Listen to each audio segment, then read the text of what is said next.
দক্ষিণ আমেরিকার দেশ ভেনেজুয়েলায় শক্তিশালী দুটি ভূমিকম্প আঘাত হানার পর এবার ভূমিকম্পে কেঁপে উঠছে পূর্ব এশিয়ার দেশ জাপান।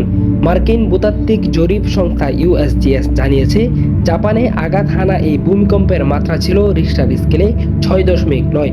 আপনি কি ঢাকায় ফ্ল্যাট কিনতে চান? মোহাম্মদপুর, ধানমন্ডি ও সংসদ ভবন এলাকা থেকে মাত্র 7 থেকে 10 মিনিটের দূরত্বে, বসিলা ব্রিজের একদম কাছে।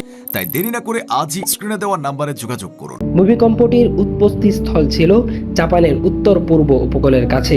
ভূমিকম্পের কম্পন আশপাশের বিস্তীর্ণ এলাকায় অনুভূত হয়।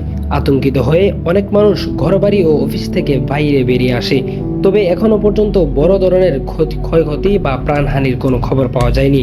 সবচেয়ে স্বস্তির বিষয় হলো, এই শক্তিশালী ভূমিকম্পের পরেও কোনো সুনামি সতর্কবার্তা জারি করা হয়নি। পরিস্থিতি পর্যবেক্ষণে কাজ করছে জাপানের জরুরি সেবা সংস্থা। বিশ্বের সবচেয়ে ভূমিকম্প প্রবণ দেশগুলোর একটি জাপান। দেশটিতে প্রায়ই ছোট বড় ভূমিকম্প আঘাত হানে। তবে সাম্প্রতিক এই শক্তিশালী কম্পন নতুন করে উদ্বেগ সৃষ্টি করছে। মুজাহিদুল ইসলাম নোমান, মুফিদ, বাংলা নিউজ।